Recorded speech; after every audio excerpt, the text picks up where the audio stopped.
Good afternoon, everyone, and welcome to the Happy Hour webcast from WhiskyCast.com. I'm Mark Gillespie. Hope you have had a good week. It's a beautiful day outside in the neighborhood today, but I'm staying inside tonight. That's because once this is over, I didn't want to have to break everything down and move it back inside. Once we finish up tonight, in case you can't get enough of WhiskyCast with the hour, a little over an hour or so we're going to do right now, coming up 7 o'clock Eastern Time tonight, I've been talked into joining Barry Chandler on his Stories and Sips webcast. Gets underway 7 p.m. Eastern Time, 4 p.m. Pacific Time, midnight Cork Time on Facebook and YouTube Live. And I am told I may have to sing at some point, and I'm still trying to figure out how I'm going to get out of that one because...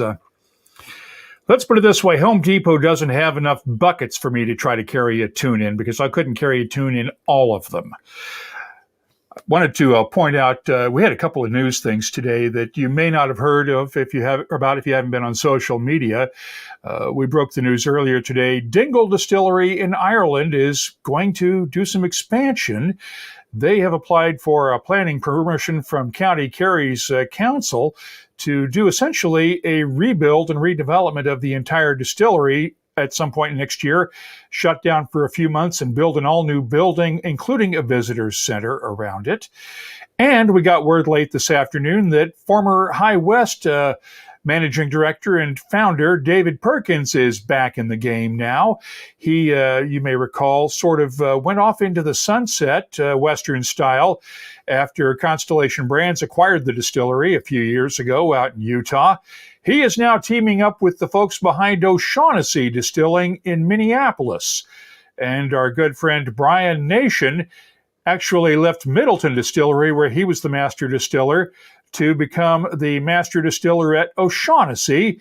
They're planning to release their first whiskey in July, and we'll have more on that on this weekend's WhiskyCast.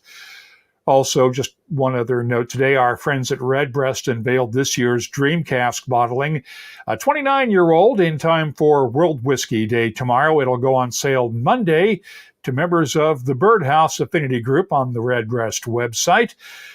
Unfortunately, it will not be available in the United States once again this year for a number of reasons, but largely because they bottle it in 500 ml bottles, which the U.S. still does not allow.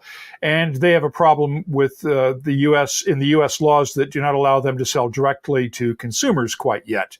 So it'll be available in Europe and goes on sale starting Monday. 924 bottles are available. Don't expect it to last long.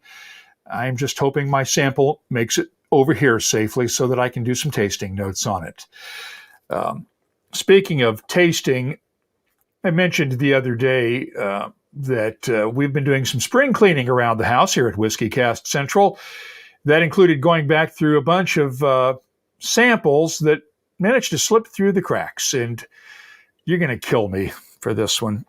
I found a 35-year-old Brora sample from the 2012 Diageo Special Releases series that I never opened until now. Sláinte, guys. Not even going to try to give you tasting notes for this one, but it's a good one.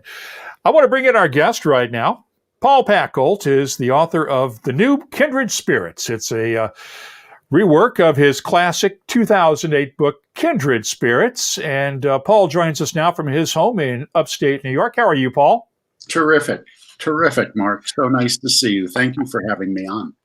And thank you for coming on. And Paul is, for those of you who may not be aware, Paul is the American equivalent, I would say, of Charlie McLean when it comes to spirits and drinks writers. Paul is one of the giants whose shoulders I stood on when I got into whiskey writing and podcasting back years and years ago. And he is one of the few people, if not the only person, who may be both a master of the Quake and a member of the Kentucky Bourbon Hall of Fame. I don't know of anybody else who's got both of those on the resume. So Paul knows his stuff, gang, and we'll talk about spirits for the next hour or so. Paul, tell me what you've been working on to get ready for the release of the new Kindred Spirits. Well, we've been Doing a lot of things in terms of promotion, and the book is being released June 1st, Mark. But in advance of that, we've been going through a lot of motions, getting ready. Our PR department has been contacting all the writers that are our peers and friends, and hopefully they'll give us a nice word about it. But I think more than anything, Kindred Spirits is. I actually there are 2,400 reviews, Mark, in the book, all new. But I actually think those aren't the most important thing in the book. To me, the most important thing in the book really is that I describe how to taste. And people say to me sometimes, well, do you have a special affinity for this? Do you have a special gift for it? And my answer always is no. It's just doing a regimen. And so in the book, I talk about how to become and this is anyone. I truly believe anyone could become a really good taster. I don't think it's about special gifts or special sensitivities. I think that's a lot of malarkey, actually.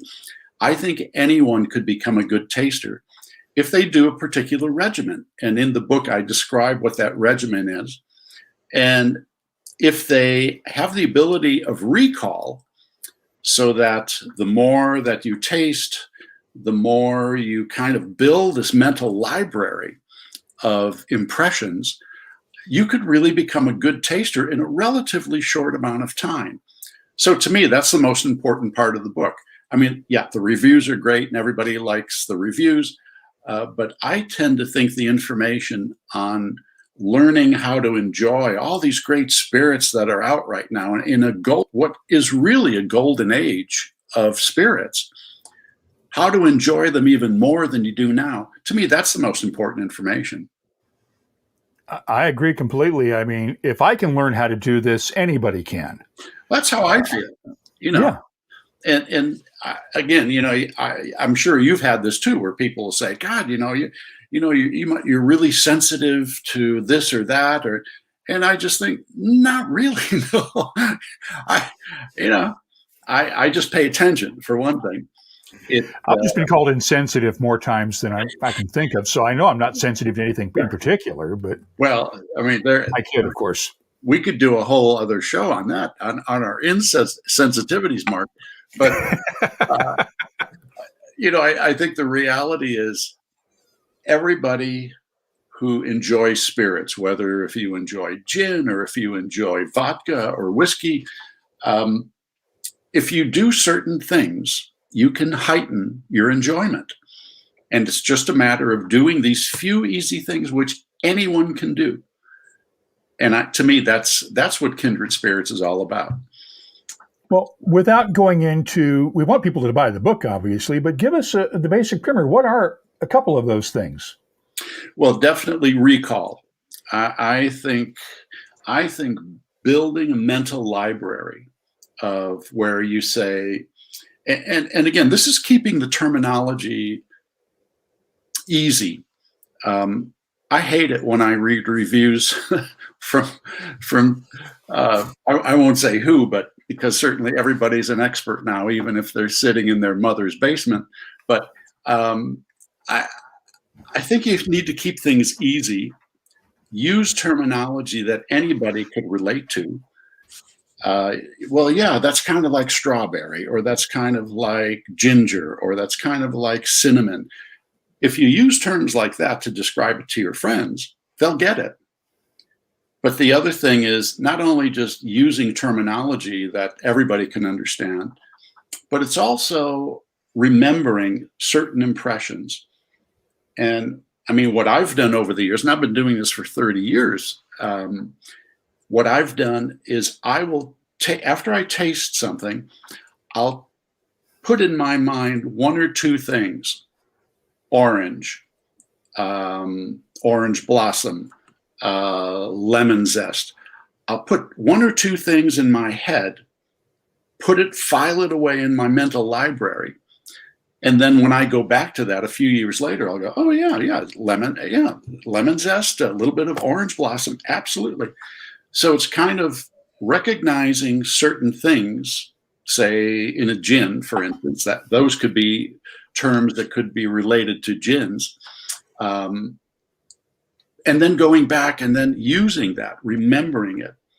And if you keep building this library, really, you don't need people like me. So, well, tell us what's in your glass right now, and give us a couple of the notes that you get on it. Oh, sure. Well, this is William LaRue Weller from the Antique Collection in Buffalo Trace from last year. It's the 2020 edition. What I get from this is just, even though this is like 66% alcohol, the alcohol is not part of the equation in the aroma. It's just so rich with wood.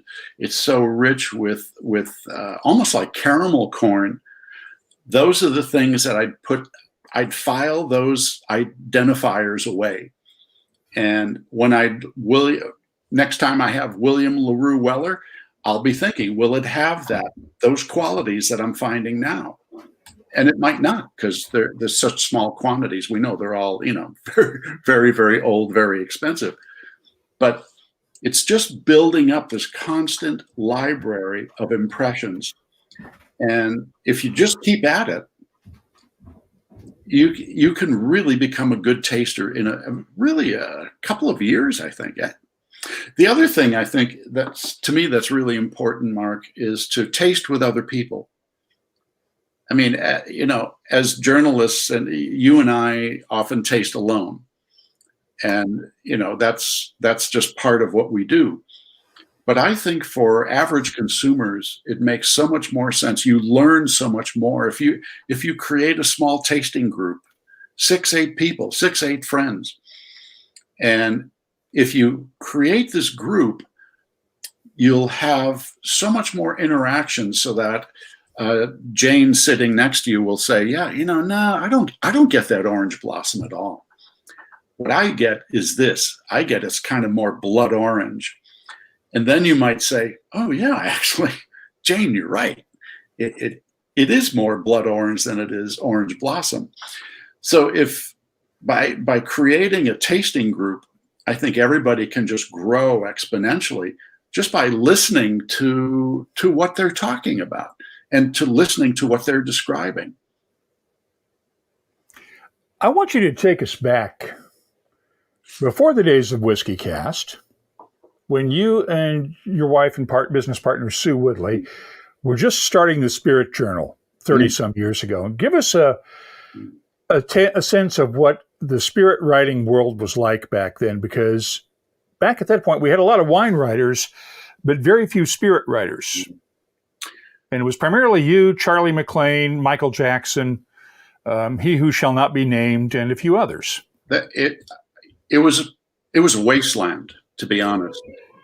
To be honest, Mark, I got into this by accident. This was not something I had planned. I had actually worked in a California winery for 10 years, Rodney Strong in Sonoma County. And I became a wine writer after that. And so my first love really was wine. And in the 80s, wine was the ticket. There's no question. After the 1982 Bordeaux vintage, which blew the socks off of everybody because it was just so magnificent, and certainly made Robert Parker's name, everybody wanted wine. And California Cabernets certainly became popular then. And by the time that I started writing about whiskey, which was actually the fault of the New York Times, they got me into it, because the Times came to me and said, would you like to write about whiskey? And I said, I don't know anything about whiskey. And they said, do you want the job or not? And what do you do? So I said, okay, I'll learn. But there was not, after the Times hired me, Mark, and I went to learn, there was nothing. Even Michael Jackson, our late friend, even his books hadn't made it over here in 1988, 89. So it was really on the job learning.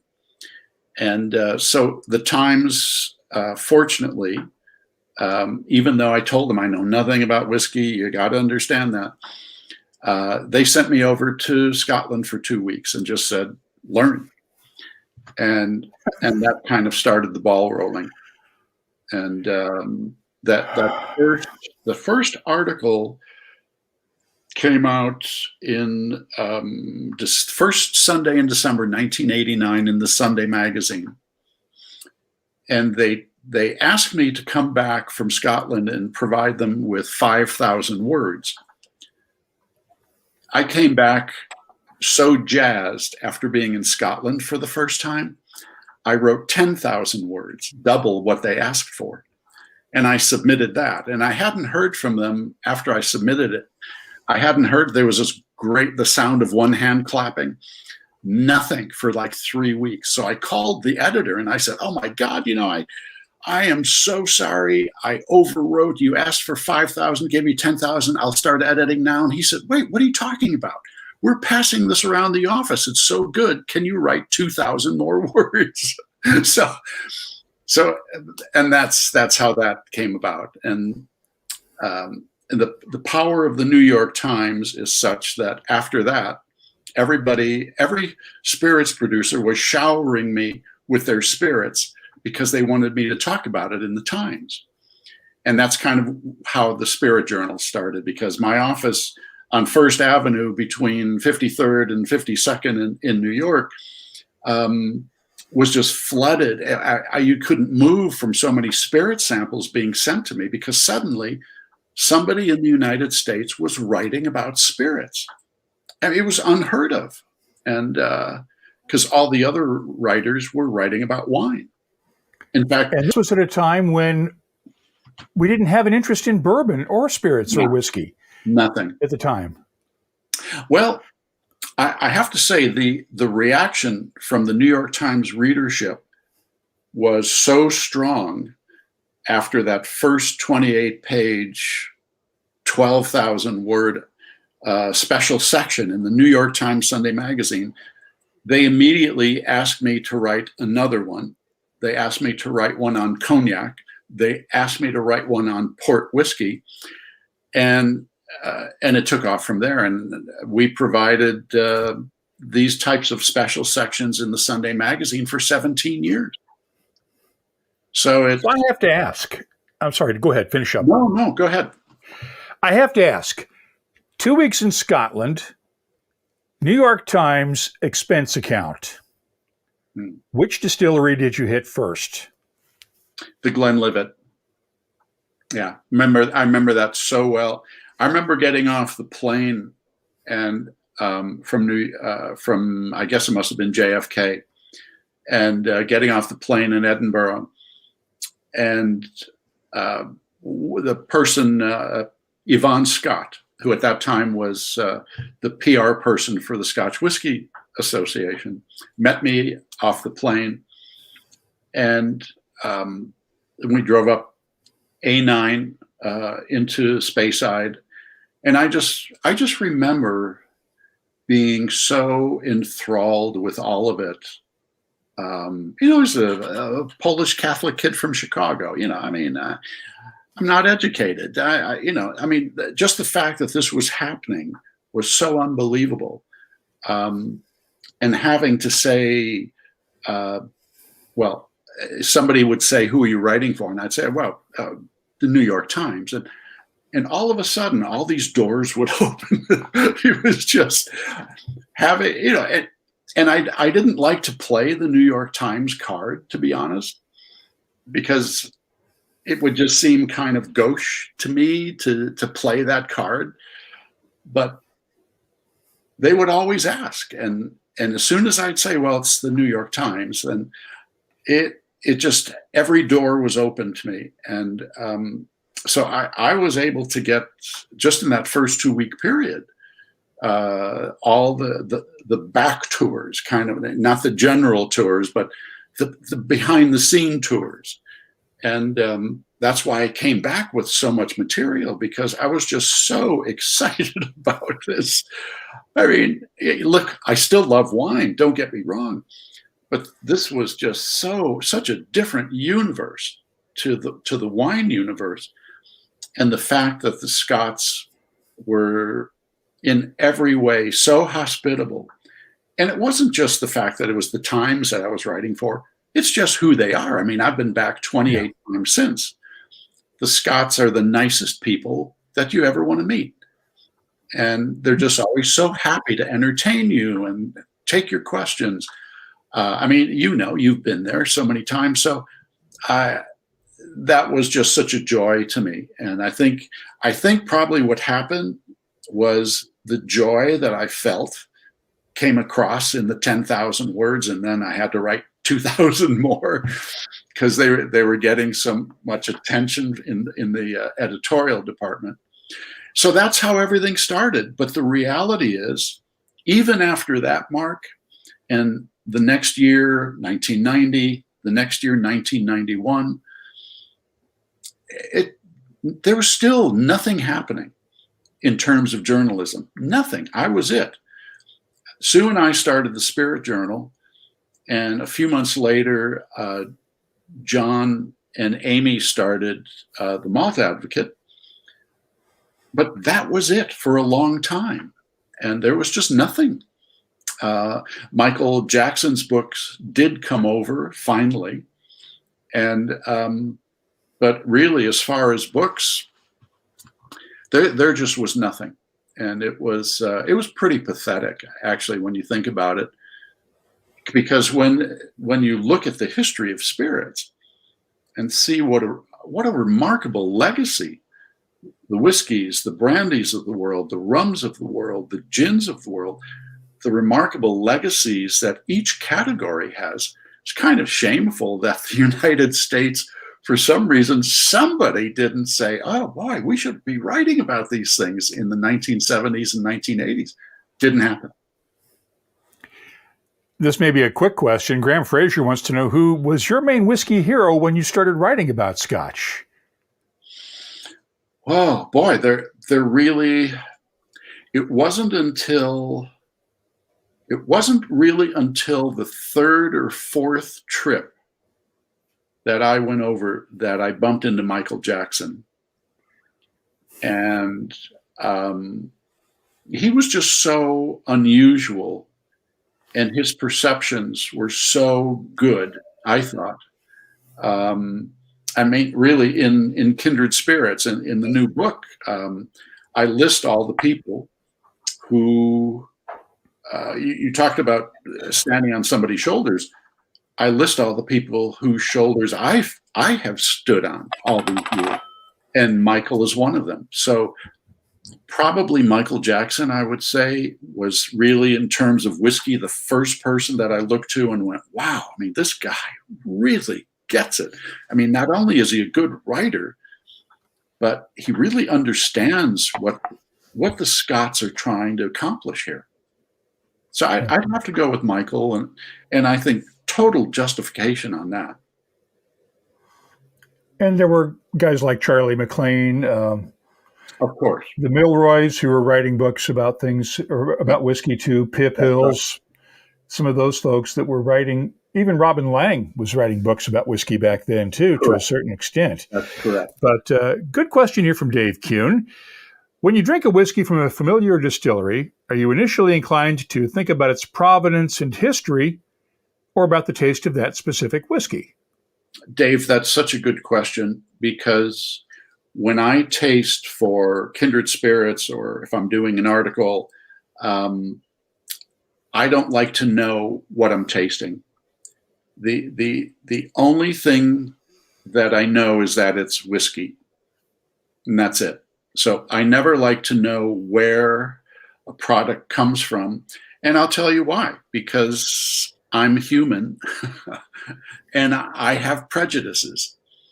And if somebody comes to me and says, oh, this is from XY distillery, could you give it a review? And I know what it is, and I know what the price point is, and I know the distiller because he's an old friend, more than likely I'm going to give that a very good review. If I don't know what it is, I'll give it a fair review. So my rule for this, for Kindred Spirits, for the book, is when I taste, I don't know what it is. And to me, that's the fairest way to do it. And Nurse Dave's Shaving World says that's very cool to know that you like to blind taste. And you also run the Ultimate Spirits Challenge as well, yes. That competition that's been in place for several years now. Yeah. Explain how you run that competition, because blind tasting is critical there too as well, right? Completely, Mark. Actually, in 2009, I quit every competition that I was either judging director or a judge in, because I always felt there was a better way to do it. And if you don't own the property, you don't get the methodology right. So I quit every contest that I was a judge in 2009, and Sue and I started Ultimate Beverage Challenge. And for the first few years, we did wine and we did spirits. We're now doing spirits exclusively because I think that's just where the market is right now. And nothing against wine. Please don't. I love wine. So that's where I cut my teeth. But we just feel right now that the focus should be on spirits. But the reason that I left all those competitions was because of poor or questionable methodology. And oftentimes we found that the competitions didn't take into account the health of the judges. Case in point, Mark, Sue and I were judging at a rum competition in Barbados, and this is 2008, maybe 2009. And the very first flight that they put in front of us, flight being a number of spirits, was 11 or 12 overproof rums. Oh, good Lord. And so overproof rums, for those who don't know, are very high in alcohol rums, often up to 70%. So Sue and I looked at each other, we looked at the organizer and just said, by the time we get to number 3, our palates are going to be destroyed. And so how will we be able to give a proper assessment to numbers 4 through 11? And the organizer said, well, that's how it is. You just have to deal with it. So we got up and we left. And on the plane back, well, you've experienced this, I bet. The one time I did it was American Distilling Institute, maybe 10, 12 years ago. I forget the exact year. Oh, yeah. We did 2 days of judging for whiskeys and 65 spirits per day. Yeah. Fortunately, we had a bus to take us back to the hotel. Thank God we weren't driving. But yeah, I looked at that. I go, oh, hell no, I'm not doing that ever again. So on the plane back from Barbados, I looked at Sue and I said, I'm resigning from everything and we're going to start our own competition. But it'll be based upon respect of the judges and respect of methodology, so that when we're judging, not only are we going to be judging blind, we're going to be judging double blind. And we are the only competition in the world that does this. So what do I mean by double blind? Well, if you just do blind, that just means that the judges don't know what they're tasting. We go double blind in that even the people who are bringing out the flights to serve to the judges, they don't even know. And by doing this, we ensure that there's just a handful of people who know what every judging panel is tasting. It's myself and about 3 other people. The people who are taking out the flights to the judges, they don't know. And by doing this double blind method, we are assuring all those good people all those brand managers, all those distillers who have put their trust in us to give a proper assessment, we are assuring them that there is no way No way. It's impossible for any judge to know what they're tasting. And if you don't know what you're tasting, you're giving it a fair assessment. So it's just a matter of very small flights, not overtaxing the judges. All of our judges love to come back year after year because we treat them right. We treat them with respect. And by treating our judges with respect, we're treating the distillers who put their trust in us respect. And it doesn't matter to us, and price is no matter. We will judge a spirit that that costs $11 with the same methodology as we will for a spirit that costs $1,100. Doesn't matter. Price doesn't matter. It all comes down to one thing. Would you recommend this spirit to a friend? And if you would, to what degree would you do it? Would you say, hey, I'm enthusiastic about the spirit, and I really think you might enjoy this. Or this is one of the best spirits I've had in the last 2 or 3 years. Or the highest compliment, this is a benchmark for this category. This is a milestone in this category. This is a gin that can define the category.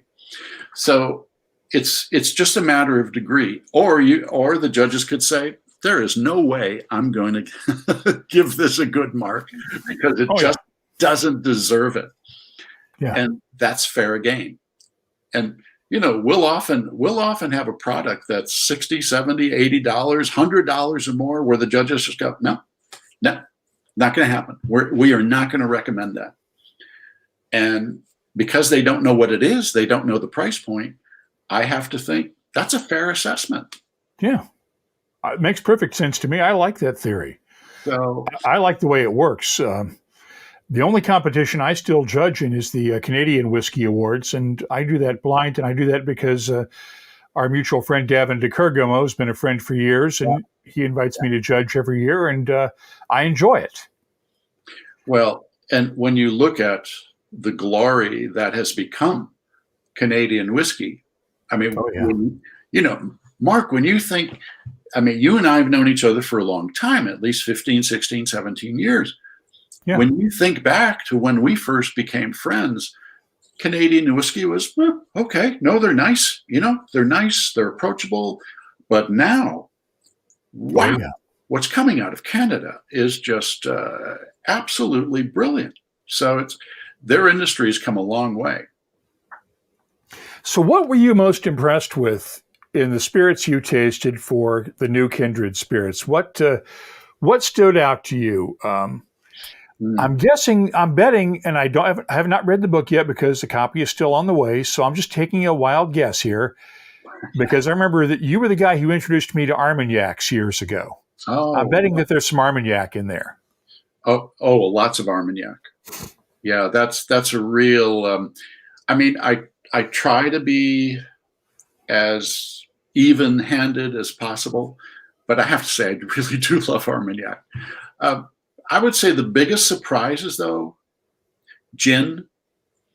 The number of gins in the world right now, at least in my estimation, is rather obscene. We don't need this many. Not every craft distiller in the world has to come to me and say, gee, I'm going to make a gin. What do you think? And my first reaction is, oh, please don't make a gin. Gin is the hardest spirit to make. Please don't do that. But they do anyway. So I would say the amount of poor gin, if people who love gin, you'll probably be disappointed in Kindred Spirits because I don't give very many recommendations to gins.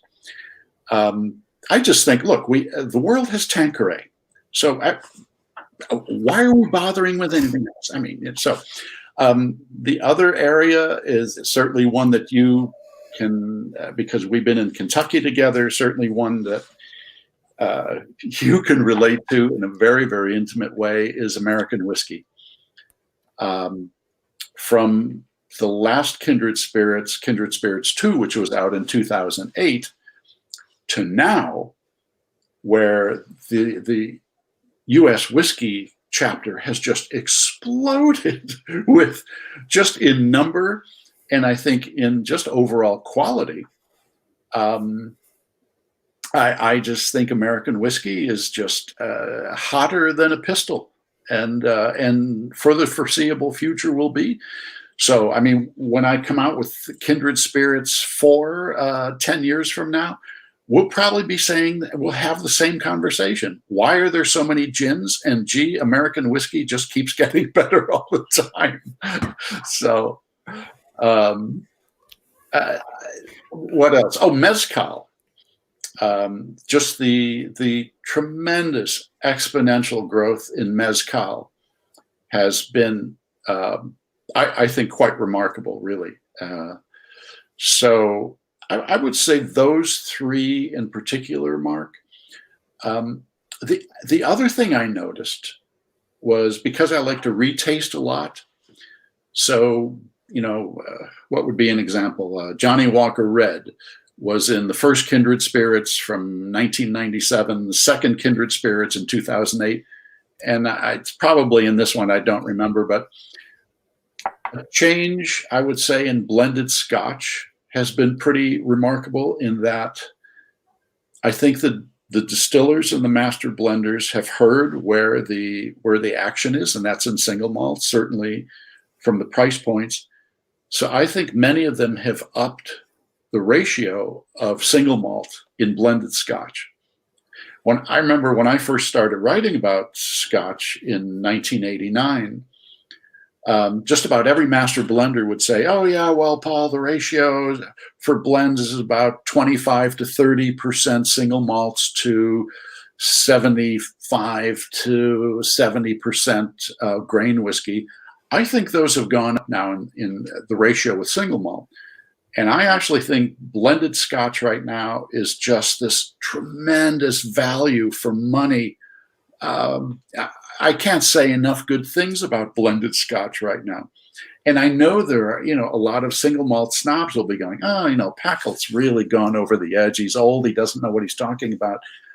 But I think blended Scotch is just this tremendous value. They're going to say that about both of us then. Yeah. But the price-quality ratio for blended Scotch is just off the charts. Dewar's is doing some amazing things right now. I'm going to probably catch hell for showing you this. I don't know if you've seen this yet, Paul. Their new Japanese smooth. Yes. The Mizunara. It's coming out like literally in the next few days. It's just Mizunara oak finish. And they have a Mezcal finish. They have a port finish. I mean, what they're doing is just really creative stuff.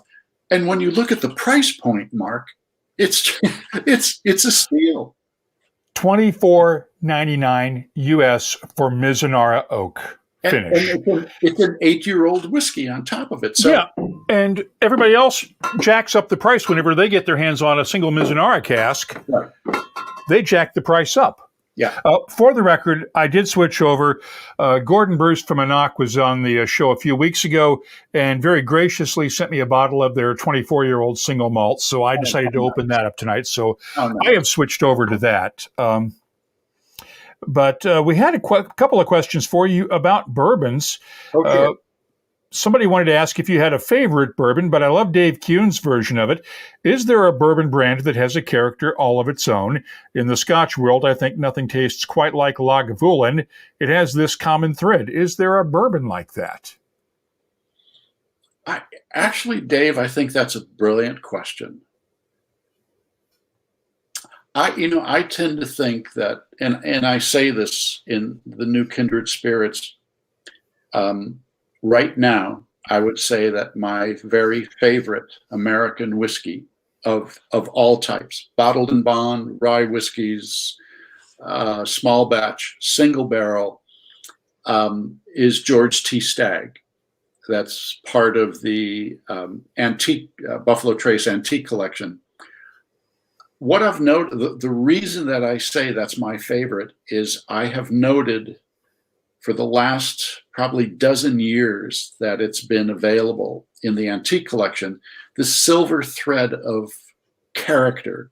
And I can't quite describe it. That I just I know it's that whiskey. I could taste that blind and I would know it's George T. Stagg.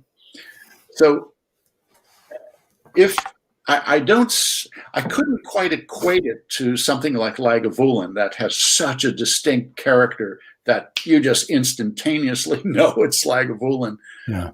But this is more subtle. I don't think bourbons are quite as vociferous with their virtues like single malt scotches. And that's all because of terroir. I'm a big believer in Scotland in particular having terroir, where the environmental impact on a whiskey from that particular area. You know that Ardbeg is next to the sea. You know that Oban is next to the sea, just because of that salty brininess.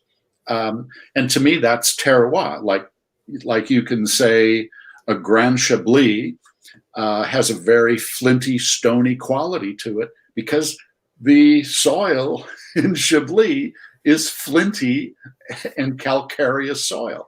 So it's a reflection back on its place of origin.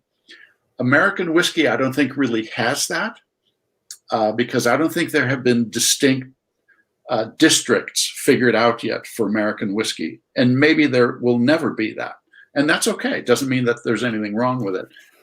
But as far as quality alone, I've noticed this. The only thing I could think of is like the silver thread that I always know it's George T. Stagg. I don't know why it is. I can't explain. I can't really quantify it, but I just know it's that. I get something similar with Booker's, tasting the various Booker's batches. There you go. Yeah. And I don't know, it's because they're maybe picking them all from the same warehouse generally. Possible. Or the same spots. Or because it's been Fred No doing all the picking, things like that. We do have a public service announcement from H. Hemphill. Never go to China and get into an extended Baijiu tasting. It all hits you about 30 minutes after you should have stopped. We are seeing Baijiu all over the place these days. Yeah. What do you make of that? I mean, for crying out loud, even Buffalo Trace released a Baijiu. They have, yeah. Look, it is the most popular distilled spirit in the world. And there's something to be said about that. We, at the Ultimate Spirits Challenge, Mark, we've actually had to bring in experts on Baijiu to discuss with the judges how to judge this particular spirit, because it's just, for us, it's so unusual. So for the last 3 years, and we're doing it again this year because we have more Baijius than ever before, we're bringing in these experts to talk about it with our judges so that they have some sort of frame of reference on how to judge it. I will be honest, I haven't acquired a taste for it yet. But I will tell you, Mark, I didn't like Islay whiskeys the first few years I was writing about Scotch. It was really a slow learning curve for me to get into the whole peat thing. Now, of course, I bathe in them. But I'm sorry for that visual, actually. So, too much information, Paul. It's way too much. But with Baijiu, I have a feeling I'm still low on the learning curve. But what I'd really like to do, Mark, is go to China and see the production so I understand better how it's produced and really talk to the producers. And maybe I'll do that. But I know a lot of people think, wow, this is the bee's knees. I mean, these are fantastic spirits. I have to take their word for it. Yeah, to me, it tastes like lighter fluid. And I don't get it yet, but then there are spirits that I just don't get, period, because I spend all my time focusing on whiskeys. Hempel also has another question. What kind of mezcal do you prefer the most, Paul? Do you have a preference? I really like Tobola. The mezcals that are made from the Tobola agave, to me, they just talk to me. Like Isla whiskeys, actually, it took me a long time to understand mezcal. But once I understood that these are spirits made from really amazing distillers who've been doing this for literally many, many generations in often the most primitive conditions, and yet to come up with quality spirits like this is quite amazing. So I particularly like Tobola. That's the particular variety of agave that's usually totally wild. So they just go out and find some and make some spirit, and there you go. It's all done. And Tyrone Cote is making Baijiu jokes. Never acquired a taste for Baijiu, but he rented one for 6 hours. And Baijiu is Chinese for vodka strained through sweat socks. Well, okay, Tyrone lives in Canada, so don't want to start any international incidents. If you've got any complaints, talk to the Canadian government, not ours. I kid, of course. And Dave Kuhn, there's a spirit made in Panama called Secco that's like bean vodka, another delayed reaction kind of spirit. Yeah, absolutely. What Secco is kind of this best kept secret of Panama, and I've only had it a couple of times, but I have to say it's remarkably delicious. And it's a best kept secret because virtually all the Secco is consumed in Panama. They like it so much, very little of it leaves the country. So I think hats off to them. Oh yeah, going back to. Nurse Dave's Shaving World has the question, is there something that stands out for being very surprising when it was revealed? When you're judging Ultimate Spirits Challenge, when do you get to find out what you tasted and what knocked your socks off when you found out what it was? Oh, my. I would say something that really, and this is last year because we actually start judging next week, and we do that for a month. What knocked my socks off last year was a mezcal made from papalote, a wild agave that are very, very small, but the intensity of the papalote agave was so remarkable. I wasn't even sure if it was mezcal at first, but it was. And then upon when we were doing the results, and I realized, oh, that was on my panel. It was a divine experience. I have to say, it was just lovely. And the other thing was because this wild agave papalote there's so few of them left. Having it was just such an honor that I felt that my panel was very, very blessed to have that. So that was my big experience from last year, where I went, oh wow. Now Tyrone has a serious question. He'd like you to talk about your experience with independent whiskey bottlers and their role in the industry. I think it is fair to say without people like the Gordon and MacPhails, the Douglas Langs, the Hunter Langs of the world, we would not have as many unique different whiskeys as we do now. No question about it. Scotch Malt Whiskey Society. But you're right. I think actually Gordon and MacPhail, to me, I mean, they were really one of the first. I think what they identified was the idiosyncratic nature of single malt Scotch. And I'm not saying that the distillery bottlings don't have that, but I think in many ways the independent merchants were able to really zero in on some of the idiosyncrasies that maybe the distillers themselves and just trying to get product out, maybe they just didn't focus on that. But the independents, I think, did that. And they have brought a lot to the table. I'm a big fan of the independent merchant bottling. And it's just because of that. I think they really do their homework. They really look to find odd barrels that bring something very different to the conversation. And I'm all for that. Things shouldn't be the same all the time. And the beauty in particular to me of Scotch is the fact that it starts so many great conversations. Every Scotch that I could think of starts a good conversation. And I can't say that about every spirit category. So, what other world whiskeys are impressing you these days? What other regions? Oh, easy. Taiwan, I think, is on fire. I love what's happening there.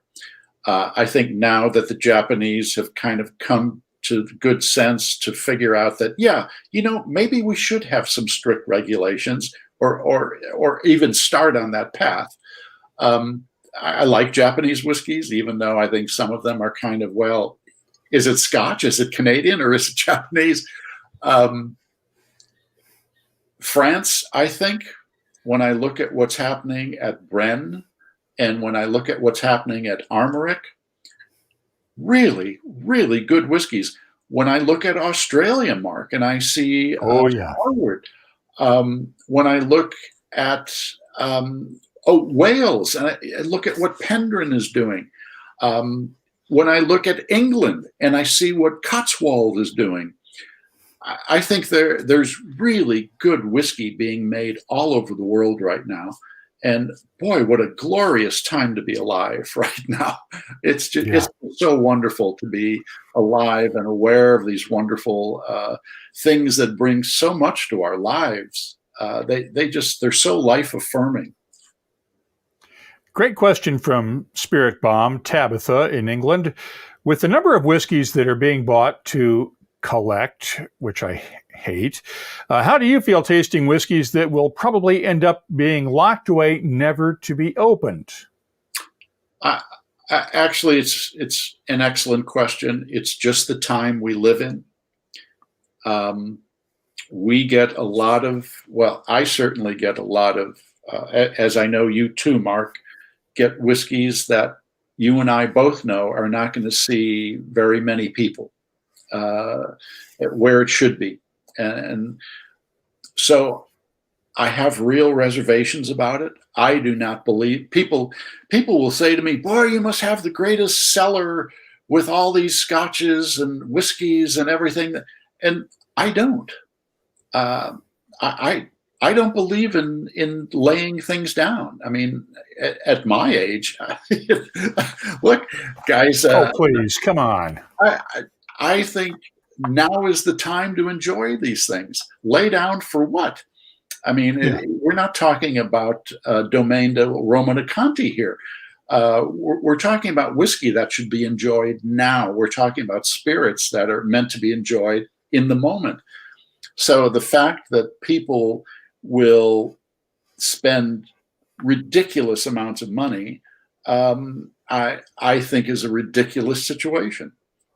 But, you have to look at it this way, too. Whiskey is a commodity. And so, all commodities have this type of activity, from art to collections of trinkets and whatnot, jewelry.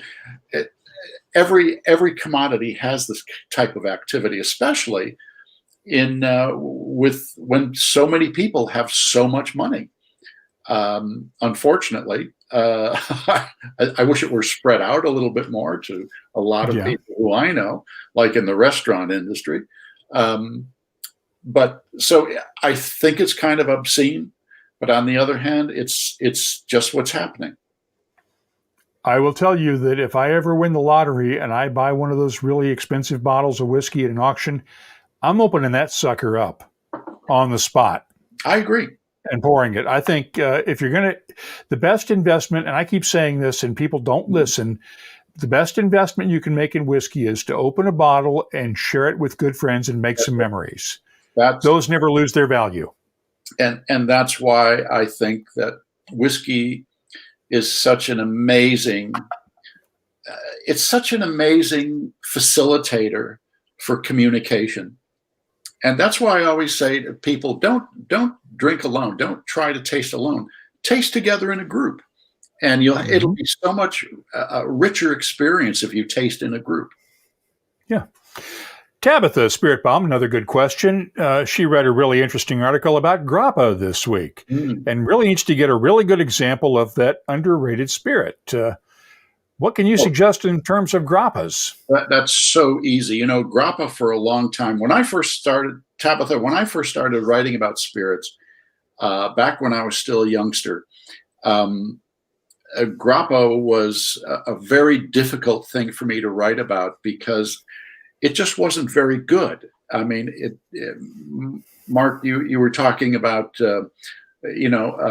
something setting a spirit setting on fire. Most of the grappas from the late 80s and early 90s were pretty rough.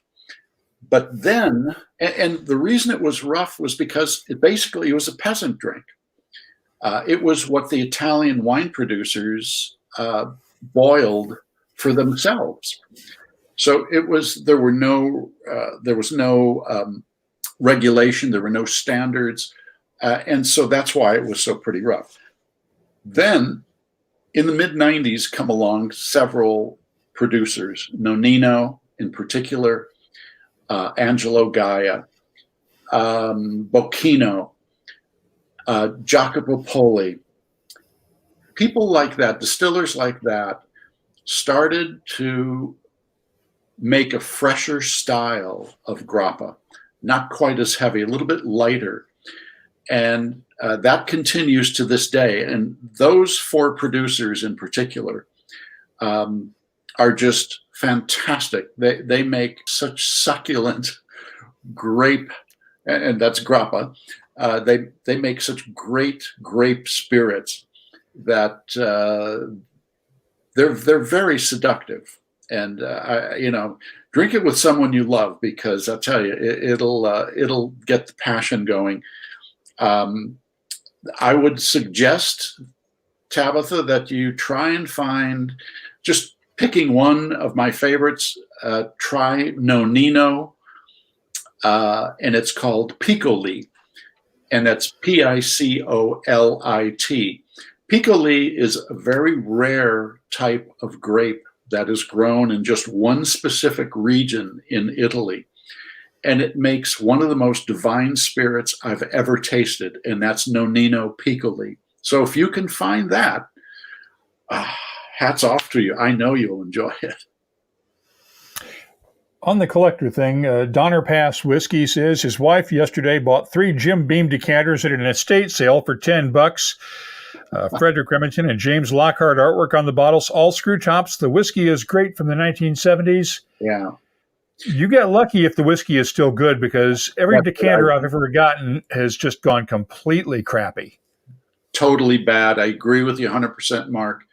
The whole decanter thing was kind of a craze in the late 60s and 70s in American distillers. They just thought it was the best way. And actually, those started out as Christmas gifts. And they became so popular that the decanters then became a year-long obsession with American whiskey producers. But you're right. Any of those that are still around, enjoy the beauty of the decanter, but the beauty of the whiskey is long gone. So. And what's worse is that a lot of those decanters were made with glazing that has lead in it.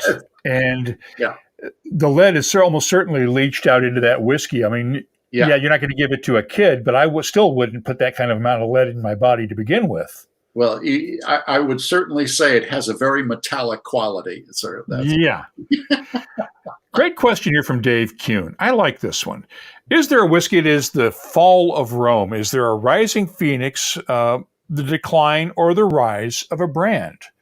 What do you think? Are we seeing distilleries that have been around for years and years that are starting to fall off? or are they only getting better? And are there new distilleries that you like that are really starting to rise? I agree with what you said about the English whiskey company, or the guys at the Cotswolds Distillery. They're making some really good stuff. Just amazing stuff. And now they're starting to make gin, and boy, they're knocking it out of the park. Dave, I would say, certainly from the American side, the American whiskey side, all of the well-established mainstream distillers are making the best whiskey they've ever made right now. And I'm talking Heaven Hill, I'm talking Buffalo Trace, which of course before that was the George T. Stagg distillery, and before that is on and on. Beam, I think, certainly is making great whiskey right now. So all the big players in American whiskey, I think, are doing wonderful things, truly wonderful things.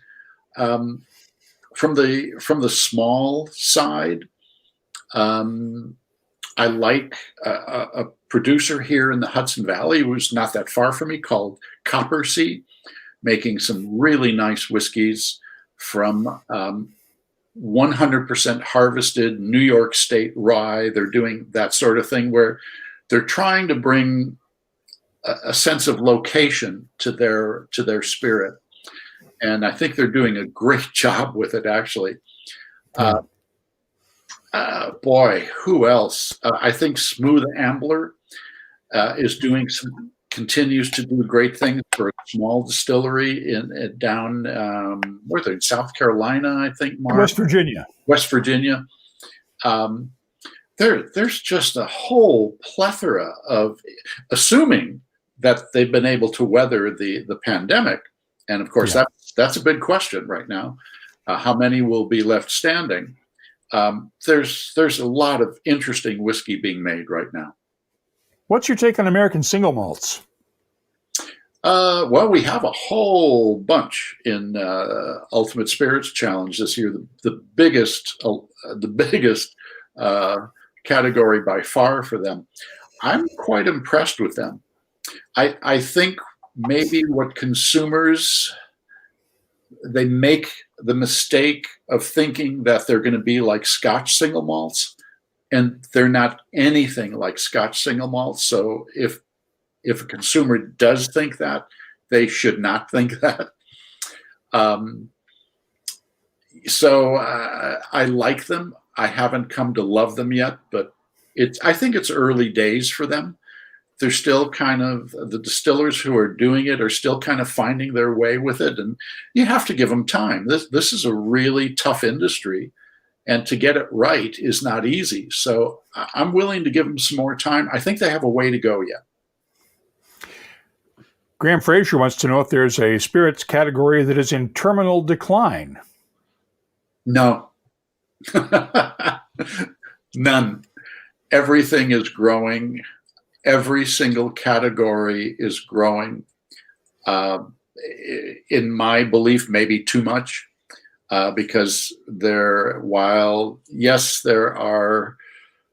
a plethora of spirits available right now, more than ever before, probably in the history of Western civilization. There's also a lot of mediocrity, and I think that's how it is when you have such a huge growth. There's always going to be a lot of mediocrity and a lot of hit and miss stuff, but that's, on the other hand, that's how people learn. So I think that's good. Let's talk about you getting out of your comfort zone now. You've been doing some blending these days. Nice change of pace, isn't it? It's really tough to do, really tough to blend well, isn't it? It scares the bejeezers out of me, actually, Mark, still. About 3 years ago, I was asked to help put together a new brand called Jacob's Pardon here in the United States. And it's been an interesting learning experience for me too.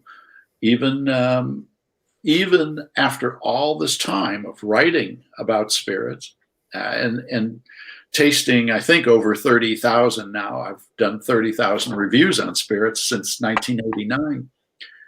But blending is a whole other discipline.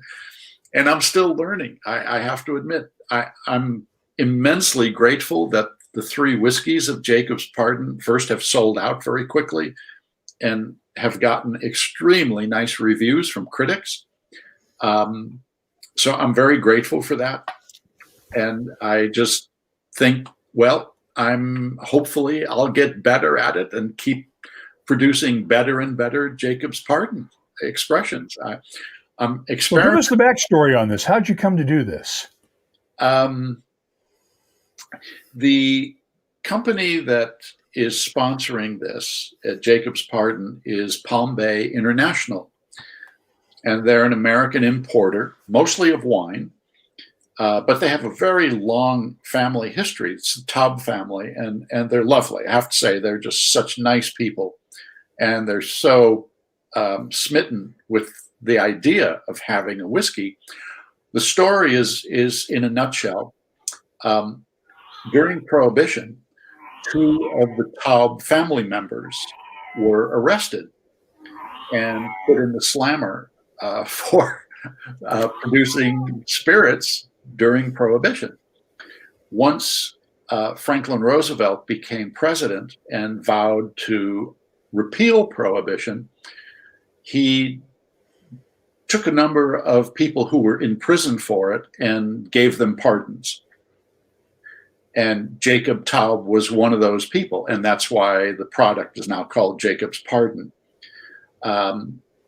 So it's really kind of a throwback to a whiskey that was around in the Baltimore, Maryland era. Of Baltimore, Maryland was this hotbed of whiskey making in the late 1890s and before World War I. There was a lot of whiskey being produced in Maryland, and especially in the city of Baltimore area.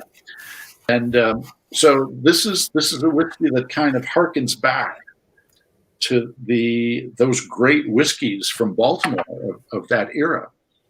So for me, as the master blender, to kind of recreate some of those, it's been a real interesting experience. I mean, it's been lovely. I mean, I'm so honored to do it, Mark. I can't, I'm honored. What can I say?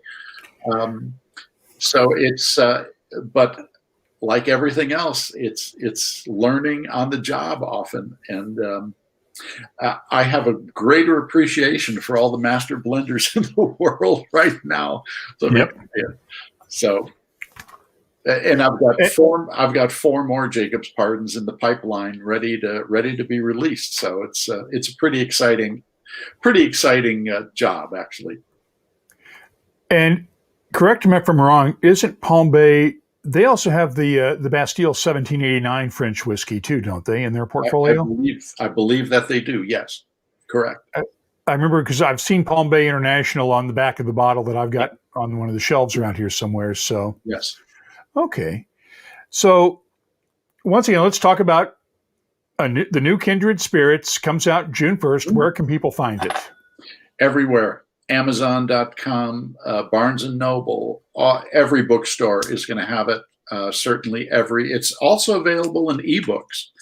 So if you don't want to bother and you just want to have it on your Kindle, that's great too, because it's available as an ebook. I will say it's a big book. It's 640 pages, so it's a little bit heavy.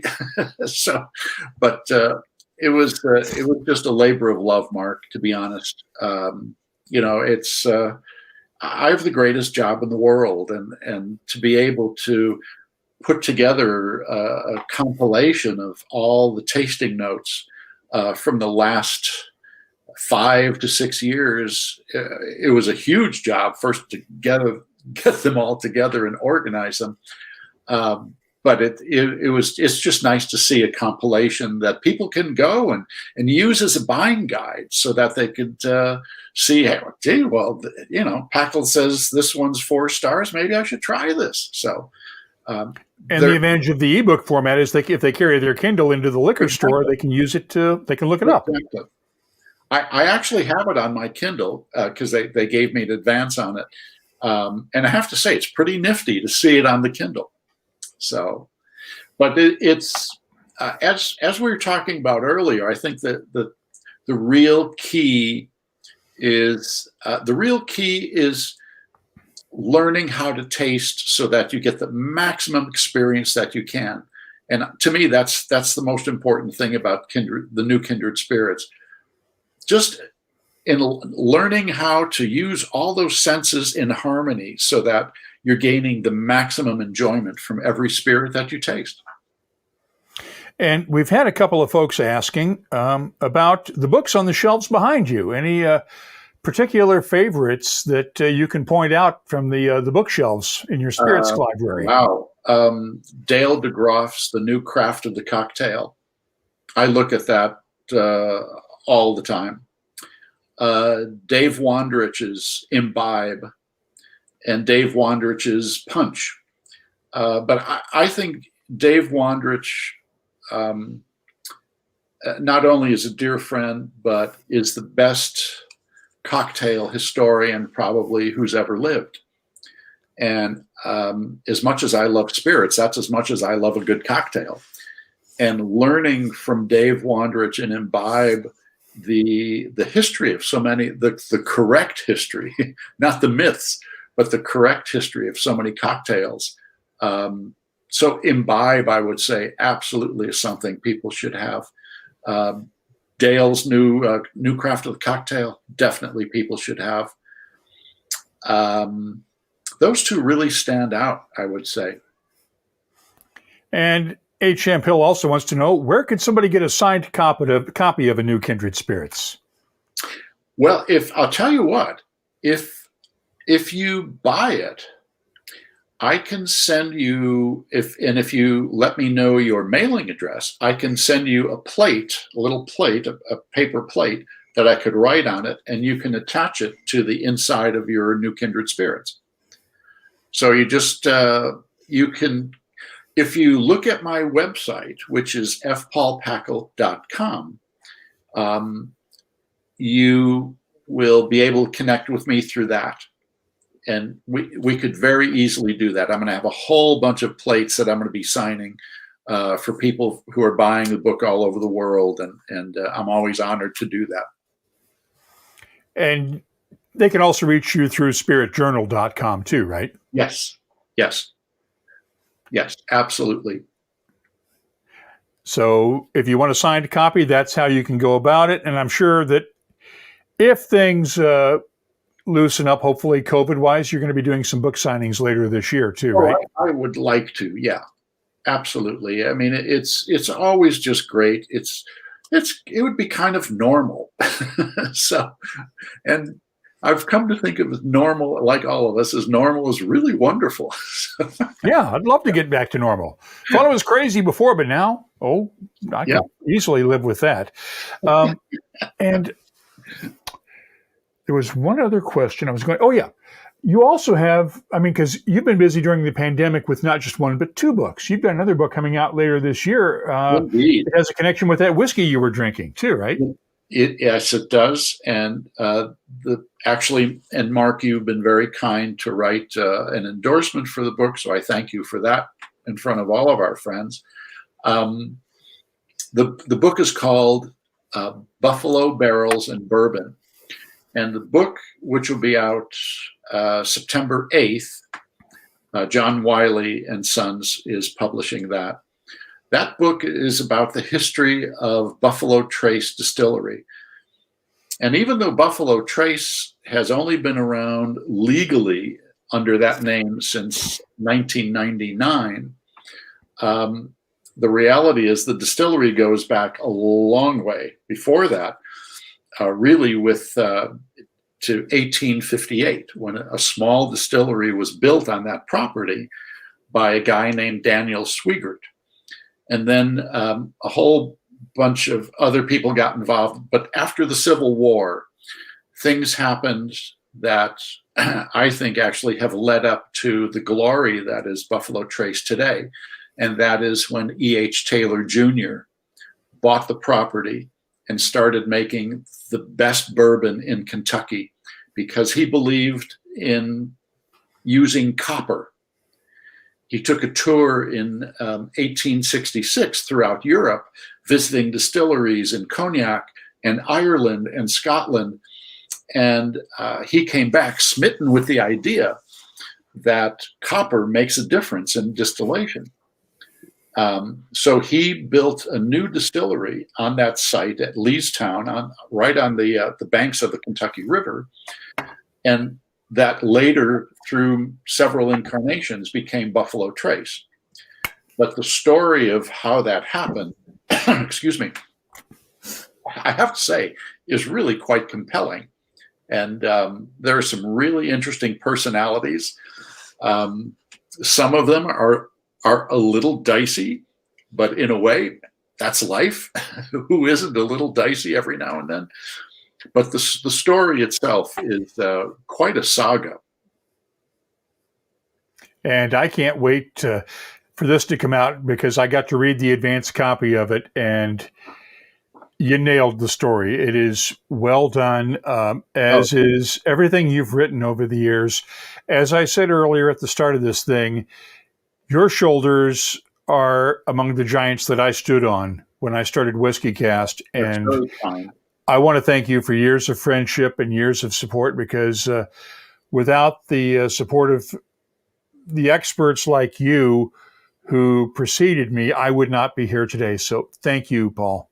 Well, Mark, my pleasure. Our friendship has always been a wonderful place. It has had a wonderful place in my life. And Thank you. Congratulations to you, my friend, on being Communicator of the Year. I hope all your friends who are listening know about this, that Icon of Whiskey. Oh, they know.